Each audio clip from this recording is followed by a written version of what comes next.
All right, we're back for the third part of our Wingspan Invitational Knockout games. The third part, or the third quadrant of our games, is the yellow, pink, and blue power birds. And these are some of the most interesting, in my opinion, the most interesting birds in the game.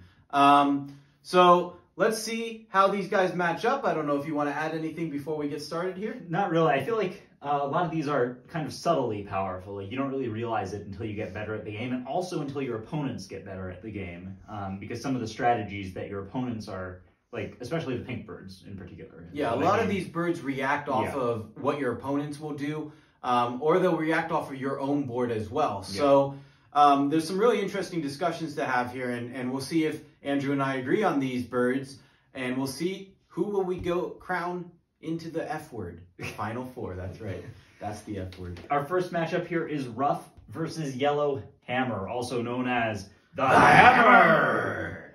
And Ruff is, I mean, Ruff's already a cool name, so. Yeah, and a cool looking bird. Yeah. So I'll start with Ruff. Ruff is an end of round goal, and these are actually both end of round goals. And Ruff, pretty simple. You take 3 cards from your hand, you tuck 3 cards behind Ruff, and the nice thing is you get to draw 3 new cards. Yeah. So Ruff, definitely a good bird. He can be played in the middle row or in the bottom row. And if you got an end of round power, I'm looking actually to play these types of birds in the middle row. Yep. Because, again, middle row is usually where I'm throwing away my birds that I want to have in my game, but I don't want to necessarily have good powers there that I want to be using because I don't want to use my middle row. And there's something that we haven't really mentioned yet also, which is that building up your middle row is kind of like, you might need eggs eventually, so it's okay to just have some extra birds there to get you to the point where you can get more eggs. You want to get to the point where maybe you're laying 4 eggs at a time, but that might be all your middle row. Yeah, you don't want to have to play that action more times than you have to, so you want to be getting the max eggs out of it every time. Definitely. And so what does the yellow hammer do? The yellow hammer is very similar. They're both 2 points. Yellow hammer can be played in top and middle row. If you used all 4 types of actions this round, play another bird, pay its normal food cost and egg cost at the end of the round. And there's a couple birds in the game that have this exact power. We just happened to select yellow hammer as our representative of those birds. Again, we didn't want to throw in multiple birds of the same type, so yellow hammer is representing all of those types of birds. Yeah. So it's really the comparison between these two, because I think we're playing both of them in the middle row most of the time, is which of these powers is more powerful. I have a clear choice in my mind. I don't know if you do as well. I think they're both good, but I do have a clear choice. I think these are both birds that, like, well, okay, the yellow hammer is more game warping because it actually changes how you want to play. You want to be using all the rows. Yeah, Ruff isn't as, Ruff, you're not going to change your strategy because of Ruff. Yeah, so for me, it goes to Ruff. For me, it goes to the yellow hammer. Ooh, interesting. I guess it wasn't as clear of a choice as I thought, but let me tell you. Let me try to sell you on Ruff. Okay. Play that first round, and that is a 14-point bird. Yes, that's right, 14 points, and it filters your hand, and it doesn't ask you to do anything else. And filtering your hand is good. Just like you have bad birds in your hand, now they might turn into good ones. The yellow hammer, because you have to play in all 4 rows to activate it, and you're not going to be as powerful in some of those rows, it's basically like you could have just spent that, like maybe you spent an extra turn playing in the bottom row that you didn't need to. You could have just played in the top row for that. So it's like... Are you saying you could have played in the play a bird section? Yeah, in the play a bird section. So for me, the yellow hammer, it's like you can get the effect of that. I guess the way I read the yellow hammer's ability is... one of the times when you play a bird this round, also draw 2 cards. Okay, so let's compare that straight to Ruff then. Ruff is basically playing those 3 cards. You're getting 3 points off of Ruff. You're drawing 3 more cards, so that's your hand filter. Is that not the same as playing in your middle row? Sure, you get 2 cards, but then I'm able to play a big point bird. So your bottom row, you mean? Yeah, I'm playing in the bottom row. I get my 2 cards. Well, so the difference is yellow hammer asks you to do that every round you want to use it, whereas Ruff just gives you points. It's just a big point bird. Sure, but isn't playing a bird also just a big point bird? Right, but what I'm saying is you could have done that anyway without playing in your bottom row. So, like, you can just take that bottom row play, move it up to the play a bird section, and I feel like you get the yellow hammer's ability. All the yellow hammer does is draw 2 cards on top of that. And obviously that's simplifying because you get to draw those cards before you play them, and like the yellow hammer is better than that makes it sound. Also, the yellow hammer is allowing you to collect food on maybe your last play, whereas you're not going to want to collect food on your last play if you're not going to be able to use some of that nectar is going to go away. So if you want to go collect nectar on your last play, I can go collect nectar and then use that nectar to play a bird. Yeah, the yellow hammer definitely, like, by giving you the extra play at the end of the round and letting you, like, saturate all of the resources you gain during the round into making that play good, that's definitely why it's stronger than what I was just saying it was. But for me, it still goes to Ruff. I think it's close, but I'm still going to give it to the yellow hammer. So it looks like we're going to need our first tiebreaker right off the bat here. So let's bring in, our dad is also going to be officiating this side of the bracket. So let's bring in our dad to officiate these blue powers here. All right, so this is your first appearance in this video. Welcome back, our dad. You might have seen him in a previous video.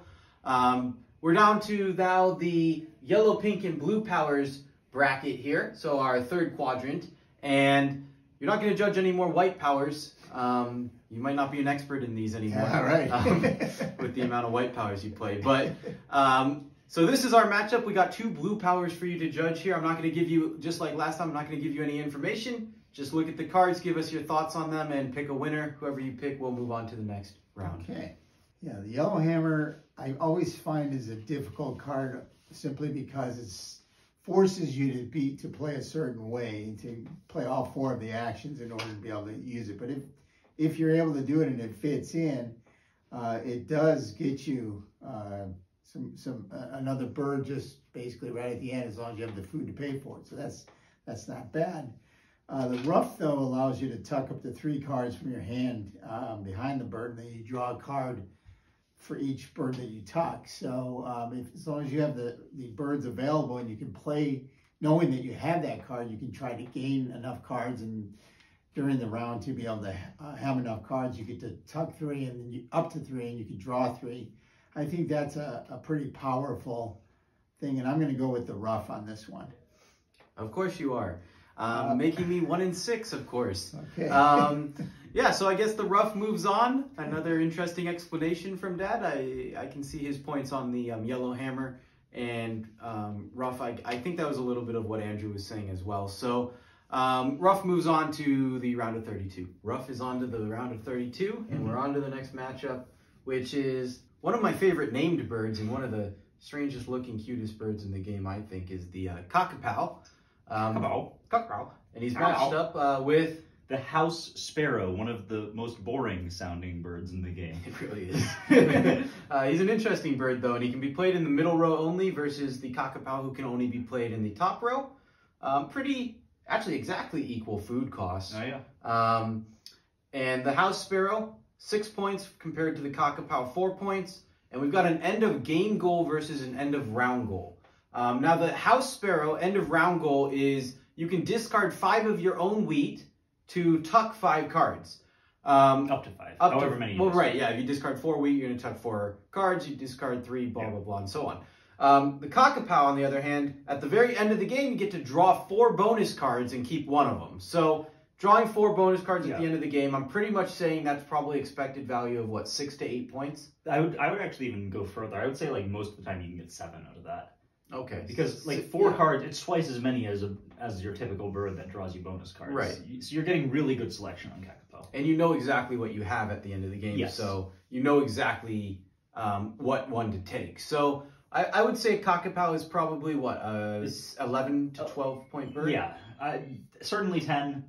Yeah. 10 to 12 point bird, possibly even a little more. House Sparrow, though, I think House Sparrow... I mean, it starts at 6 points, which is points. way more than I ever thought it would be for this power. Right. This power... But it's pretty consistent, actually, when you look at it with some of the other birds that are like this. Nutcracker. Yeah. Nutcracker? Well, the Nutcracker starts at 5 points and cashes wheat. So. I was thinking of the comparison to one that we've got coming up, which is the common Swift. Right, which is a 5-pointer. Mm-hmm. So it's like this type of power, I feel like has more points attached to it than I would actually expect. Mm-hmm. Because I feel like this is a very powerful ability. Especially if you're playing a top row strategy where you're gaining all that food, you're probably going to have some leftover wheat, and you're probably cashing, what, 3 wheat at least every time? 2 to 3 wheat. So this bird's going to turn into, over the course of the game, even if you play it in the third round, it's still turning into at least a 15-point bird, probably. In the third round, I mean, it depends how much you're into that strategy. Right. If you're in the right strategy for this bird, yeah, 15 points. 15 to 20. This could be right like, yeah, if you're playing this from the first round, it's probably like a 20-point. 20-point bird. Because in the first round you don't have a ton of extra. Right. I agree. But maybe, but even by the second round you might. You could have 5 wheat in the second round. And if you combine this with like Biff or something, so it's like Biff's not really helping you there. No, he is, because he's getting you other food, so you can just take all the wheat and know you're. I mean, he's just not getting wheat, but right. But I agree. Yeah, no, it sounds like we're on the same page here. The Cockapoo, good bird. I'm playing this bird almost every time I have it, but I think we're both in agreement. House Sparrow moves on to the next round. I think this was one of the harder, like one of the matchups where it's like these birds both could have gone very far if they weren't immediately matched against one another. All right, Black Swan versus Common Goldeneye is next.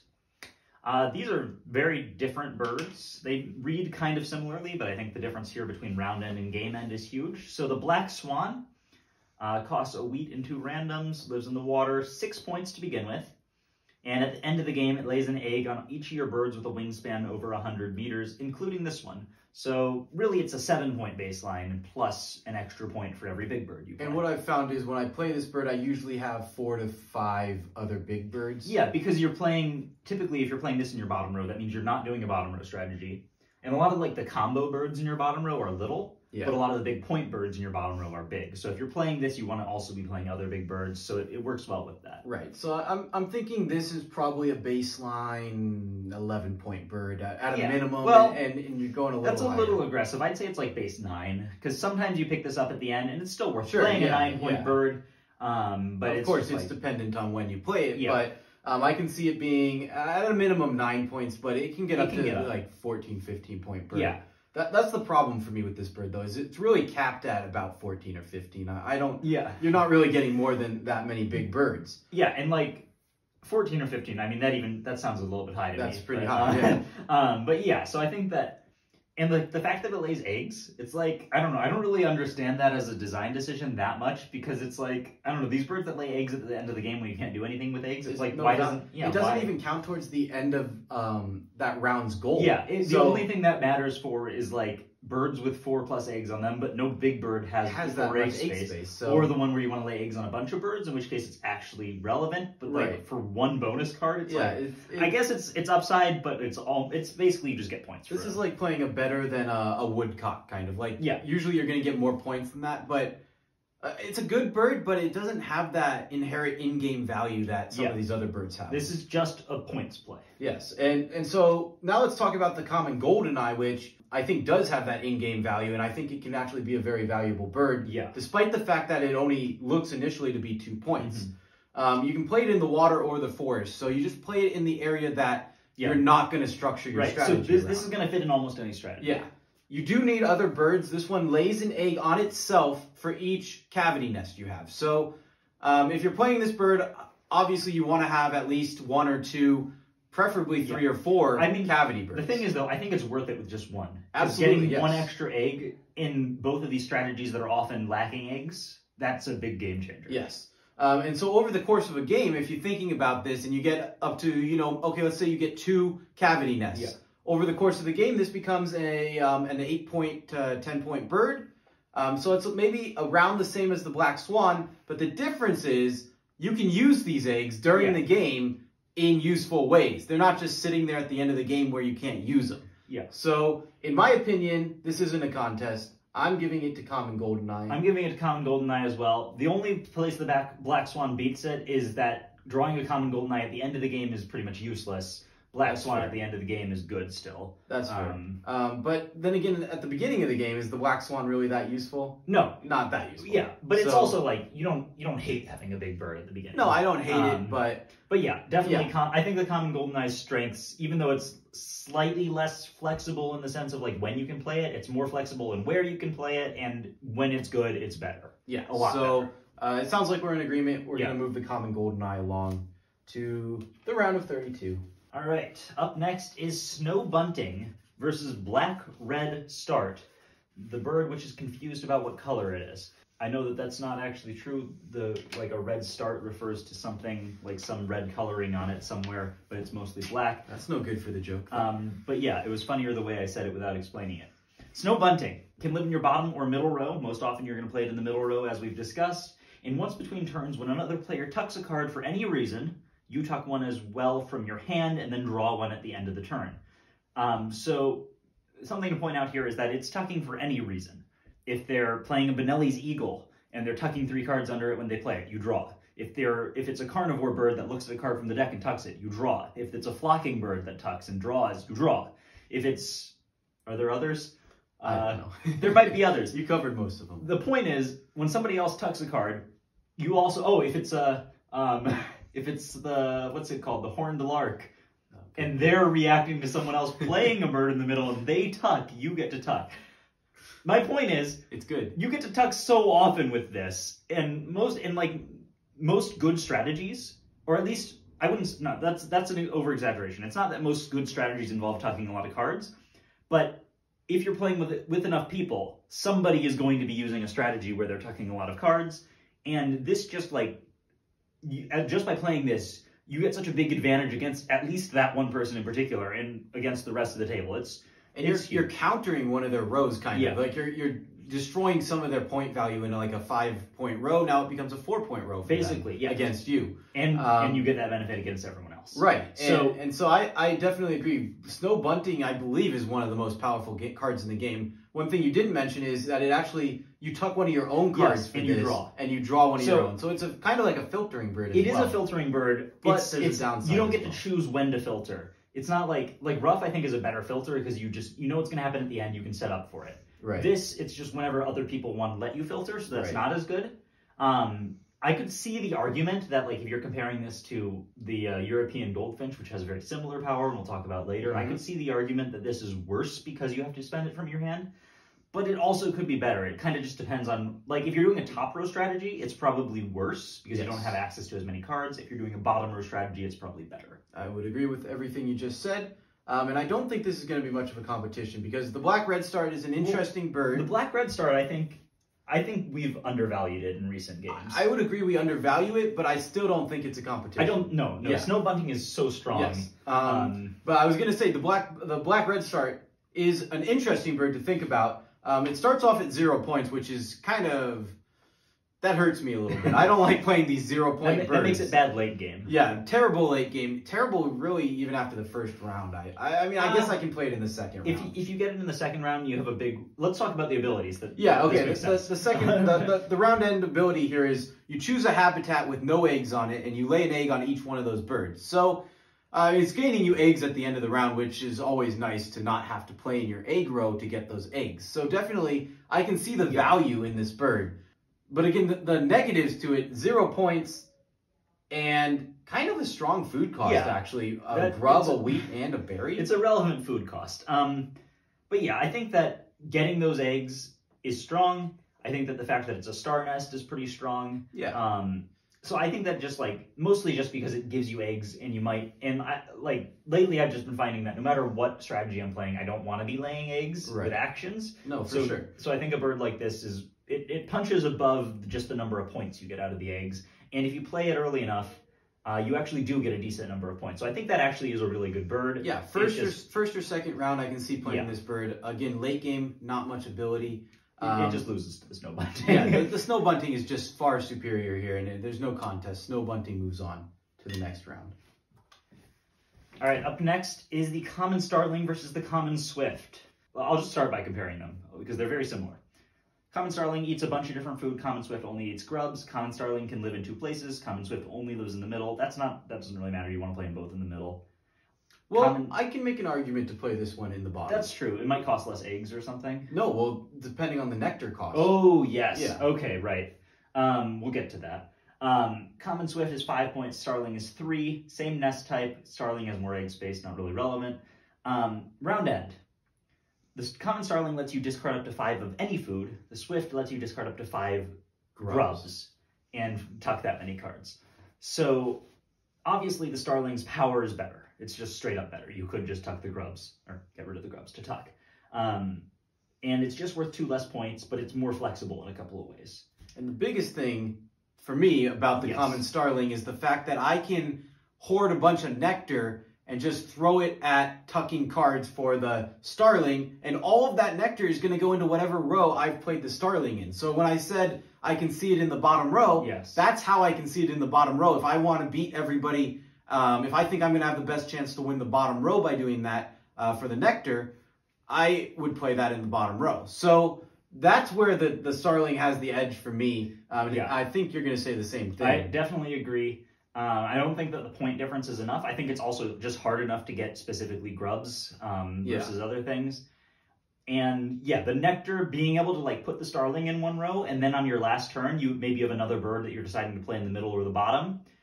And you can just do the math. You can say, all right, well, how many nectar do I need to beat somebody in whatever row the Starling's in? And then yeah, it's really strong. So it can get you 5 points there. So I think, despite the fact that this is 2 more points, and I do think this Common Swift is a good bird, actually. Yeah, these are both really good birds, especially like if you're going for the food strategy. Yeah. The Starling also can work with the maned duck, which I do like.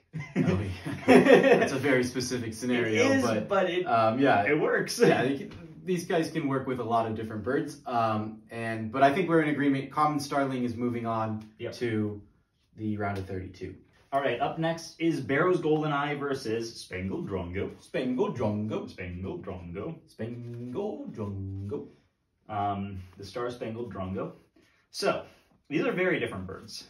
They're both pink powers, but I'll start with Barrows Goldeneye. It's kind of a classic bird from the base game. Lives only in the water row. Pretty difficult food cost, although Spangled Drongo, I think, is actually a harder food cost. Slightly. Yeah, I would agree with that. They're kind of similar. They're pretty similar. 5 points. Once between turns, when another player lays eggs, you get to lay an egg on a cavity nest. This is our first one like this. Worth talking about this. We've been basing all of our discussions so far on the fact that playing in the middle row is pretty bad. So this type of ability triggers way less often in Oceania than it does if you're playing just the base game with the European expansion. You said it. I was going to say the same thing. If you didn't say it, I think that's an important point to bring up, is that, again, we're of the mindset that you don't want to be playing in your middle row. Therefore, these powers don't activate that much. And a lot of the time when you have a person with this power and everybody at the table knows you have this power, and you see somebody else play in the middle row before you, if you know you're going to take that middle row action, you're going to take it at the same time as they do. So you're even limiting the amount of times that this is going to trigger even more. So that being said, I would expect if you played this at the start, it's 5 points base, and just if you're counting eggs as points, I would expect this to be like an 11-point bird. Yeah, that's reasonable. I mean, it depends on how many players you're playing against. All of the pink powers get better in bigger games, obviously. Sure. So let me touch on the Spangled Drongo then, because I haven't actually gotten a chance to ever play this bird in a game, and I really want to, because I kind of like this bird a lot. If I can play this in the first round, I can play this in the second round. Almost every round thereafter, I'm getting 1 nectar, because when another player gains a nectar, I also gain a nectar. And people are taking nectar almost every time in between my turn. There's going to be somebody who ends up getting a nectar. I think something to discuss here is, are we playing that wrong? Should we, like, when somebody gets a Spangled Drongo, should we stop taking nectar? And I'd say... I don't know. I really don't know. I don't think so, because you can't count on other people to play the same way as you. So you got to play what's best for you. But I feel like once you get to like a high enough level of gameplay, if we're assuming like everyone's playing as well as they can, like at a high level, maybe there comes a point when you can assume that everyone's just going to kind of be like, okay, we got to nerf the Spangled Drongo. Maybe, but then just by playing the Spangled Drongo, you're kind of nerfing all your other players. So it's still a good I think bird. Either way, it's really strong. Yeah. But I am wondering if the strength of it is that I don't know if, I guess the question is the strength of it that it gives you nectar, or is the strength of it that it prevents other people from getting nectar? Either way, it's strong, but it plays really differently in those two scenarios. Yeah, because for sure. I think it's slightly less strong if you're just preventing others from getting it, because it's taking up a space in your top row, and you are still going to need to get food. True. If you're just getting a ton of nectar, it completely, you don't need to play your top row very much anymore. So it actually is kind of an egg row enabler in that way. It's kind of weird. I guess you're not going to be wanting to play in your top row as much if you have this, but it's also going to allow you to play bigger birds throughout the game. Right. Assuming that your opponents don't. Yeah. But I think it's a legitimate thing that bird makes you want to play in the middle row. Even if you don't have one of the other classic enablers, I think that does, because then you're going to be getting enough food to actually get rid of those eggs. You're going to not like run out of steam as fast. Yeah, I that's think fair. it's, So I think it's a good. I think we're in agreement that it's a good bird. Which bird are you landing on? Oh, I don't know. I don't think I've played with the Spangled Drongo enough to know this for sure, but I'm leaning towards Spangled Drongo. Good, because I am too. Okay. I'm also picking the Spangled Drongo. I just think that these egg ones that lay eggs off of other people playing in the egg row are just devalued in the oceanic expansion. I think they are, but like eggs are some eggs I know, are more valuable. Still more valuable, but not valuable enough to stop me from getting a nectar every turn. Yeah. I'm taking that nectar every turn if I can get it. Yeah, I'm on Spangled Drongo there. All right, Greyheaded Mannequin versus American Avocet, as we call it, the American Avocado. All right, Greyheaded Mannequin is a game end power. It costs 1 wheat. It's a star nest, 2 points. At the end of the game, you play a bird, pay its normal food cost, but ignore an egg in its egg cost. And if it has an ability, you can use that ability. Let me tell you how I think about this bird. Okay. The fact that you pay 1 less egg, not super relevant to me. Every once in a while, that'll let you play a bird that you couldn't have otherwise. But I basically just say, okay, this is a 3-point bird instead of a 2-point bird. And then when I'm looking at it, it's a 3-point bird with a star nest, and it plays another bird. That's not very impressive to me. No, I'm not super impressed by it either. I think it's not a terrible bird. I'd play it occasionally. I think it's definitely playable. It's kind of nice to play the extra bird at the end because you can play one of those like black swans or something that's not really helping you during the game, but still gets you a good amount of points. And I think it's better than the ones that make you play it immediately. You could argue that those are better because you get the benefit of whatever bird you play immediately, but I think they're actually worse because they require more setup. You can't just play them as soon as you have them. You have to get the other bird, you have to get the eggs and the food. Whereas this, you're playing it at the end, so you have the whole game to prepare for that. Exactly. I think we're going to be in agreement that this American Avocado is going to move on. Yes. But I'll tell you about it. It's very similar to the Barrows Goldeneye that we just looked at, except it's actually 1 more point. It's 6 points. An easier food cost. Yeah, I don't know. I don't really get the comparison between these two, to be honest. I think the only difference is it lays on an eggy nest instead of or a sand nest. Sorry, we call them eggy nests, but they're officially sand nests. Is that right? Ground nest, whatever. It lays on ground nests only, which maybe is a little bit worse because ground nests tend to have slightly less capacity. Yeah, slightly, but still not that big of a difference. And I think this is a pretty good bird to be playing. Yeah. In your bottom row. I don't love playing it in the bottom row. It has the same downsides as Barrows Goldeneye, but it has 1 more point. That's about it. It's definitely better than the Greyheaded Mannequin. Yes. So we're going to move it on to the next round, and we'll discuss it a little bit more in the next round. All right, our last matchup is kind of an interesting one. European Goldfinch versus Australian Raven. The Australian Raven, I'll start with that, costs a grub, a rat, and a random. And it's the only Raven that isn't completely broken. It is a 7-point bird, and at the end of the game, you cash up to 5 food from your personal supply on this bird. So we can say it's a max 12-point bird. Max 12-point bird, just straight up. Just straight up max 12 points. So I think that max 12 points is going to make it... Cap's killing it. Yeah, it's not favorable in this matchup. But this is a bird that it keeps going up and up in my rankings because... it's a good bird. I like the bird. Yeah. I think it's very playable. When I first saw it, I was like, oh, what is this? They didn't want people to be able to say ravens are overpowered or something. But it's like, no, it's still a really good bird. If you're going with a top row strategy, you easily have 5 food at the end. So this is just 12 points straight up for me. Yeah, much better than any of those white-powered birds that are just 8 or 9, 7 points. This is way better than that.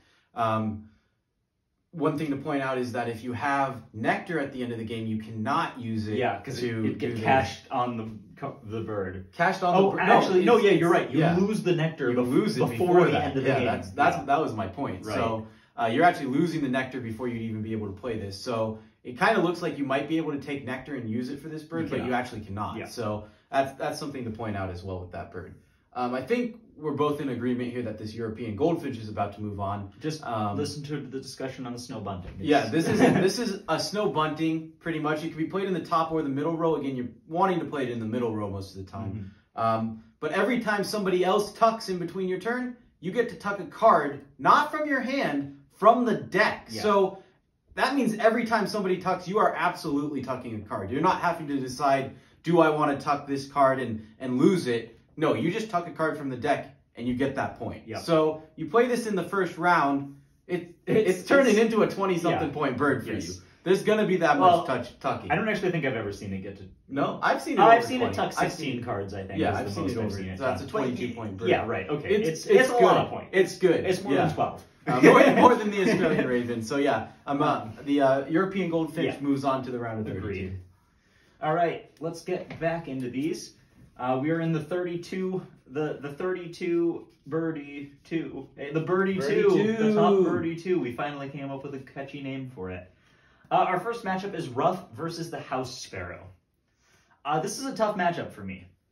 Ruff I look at as 12 to 15 points most of the time. Plus card draw. Plus card filtering. Filtering, yeah, there you go. House Sparrow is probably more points than that, but there's no card filtering, and it's a little bit more demanding of like what strategy you do. Like the Ruff can fit into a bottom row or a top row strategy. Obviously, it's going to be a bit better with the bottom row, but it totally fits with the top row as well. You just need to go out of your way once to pick up some cards.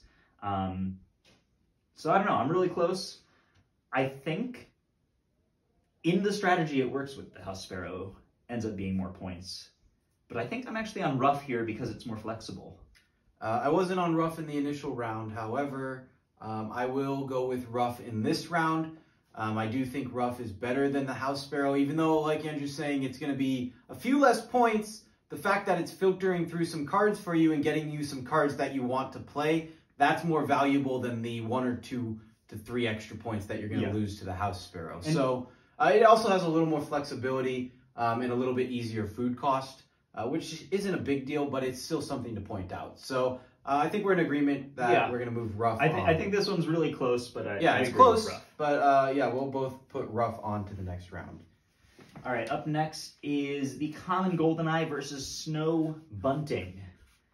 I think we already went on and on about how good Snow Bunting is, and Black Redstart, the previous comparison for the Snow Bunting, was actually really similar to common Goldeneye, so I kind of feel like we can just move past this if you're in agreement that Snow Bunting... Oh, for sure. No, Snow Bunting blows away common Goldeneye here. Like, common Goldeneye, good bird. No argument for me there, but not when you put it up against the Snow Bunting. That's just going to score me so many more points, and it's going to filter cards for me. It's the same reasons as the Black Redstart. Black Redstart and common Goldeneye fill very similar roles, and they both get beaten by the Snow Bunting. Yeah, Snow Bunting moves on. Common Starling versus Spangled Drongo. Spangled Drongo. So, these are very different birds. One of them eats all your food, the other gives you a bunch of food.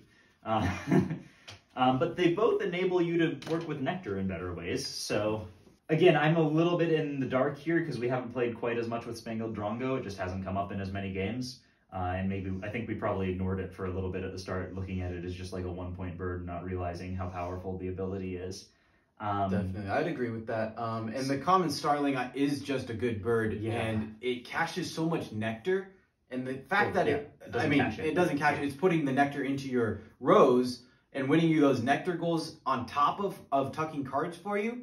And that's what's going to put it over the top for me. I know Spangled Drongo, I agree. I think it's a really good bird and it's really interesting, but I just can't put it over the points that I'm getting from this common Starling. I don't know. I have a hard time with this one. I feel like I haven't played enough with the Drongo to know. But I'll go with the Starling but also, as well. Check out the food cost of this is so easy. Spangled Drongo has one of the harder food costs in the game because it requires a nectar of you. And it's kind of annoying that like you want this bird to solve all your food problems and you just but in order to put it into play, you need a bunch of food. So and you have to play it in your top row. This one is a little more flexible. So I'm happy to go with common Starling, but I think if we get something wrong, I think this might be the thing we're most likely to get wrong. Possibly. We've only seen this in play a couple times. Yeah, I still feel pretty confident that this common Starling over the course of the game is getting me more points than that Spangled Drongo. All right, American Avocado versus European Goldfinch. The battle of the continents.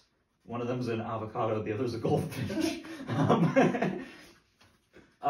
European Goldfinch is much like Snow Bunting. It's very, very good. Yep, very, very good. Avocet, it keeps being like these birds that tuck when other people tuck versus a bird that gets you eggs somehow. And I just think that tucking when other people tuck is just so many more points that it's always better. Yeah, the eggs do get you the eggs, which you can then use. Yeah. So there is a in-game utility to that. But It's again, a lot of the points. points are just going to outweigh it. So I think we're in agreement here. European Goldfinch. And this is also something you can look around the table, and sometimes the European Goldfinch just doesn't work. Like sometimes nobody's talking anything. But you'll know that. Yeah. So you'll know that. And even if you end up playing it and it's the wrong decision, it's still a 6-point baseline. Like it's not that bad. So I think we're in agreement here. No need for further discussion. European Goldfinch moves on to the birdie. No, out of the birdie 2 and into the 16, whatever. Do we have a name for the 16? You know we don't. All right, next up is Ruff versus Snow Bunting. Two of my favorite birds in terms of what they look like. The Snow Bunting is the cutest bird in the game, and the Ruff is the coolest bird in the game. You're going to do my Cockapoo like that? Oh, I'm sorry. The Cockapoo gets points for something. It looks like, I don't know, a lizard or something. Oh, wow. Took it out of the bird realm. What about, go back to this. Okay, Snow Bunting versus Ruff. Which of these is more points? Snow Bunting? Yeah, probably. Oh, is that not a question for me? Was that rhetorical? Yeah, no, I mean, Snow Bunting. 3 more points to start. Filtering cards. I mean, they both filter Ruff cards. is max 15. Snow Bunting is max much higher than that. Yeah, I'd say. Occasionally, Snow Bunting's worse. But by the time you know Snow Bunting is worse, you're too late in the game to use Ruff well also. So, like... Yeah. I think it's Snow Bunting. I think it's Snow Bunting as well. Yeah. Okay. No need for further discussion. All right. European Goldfinch versus Common Starling. Are we going to have the Snow Bunting Goldfinch matchup? I think we are. I think we are. We've been saying how good the Starling is. It's very strong. It's just so hard to beat the European Goldfinch Snow Bunting kind of power.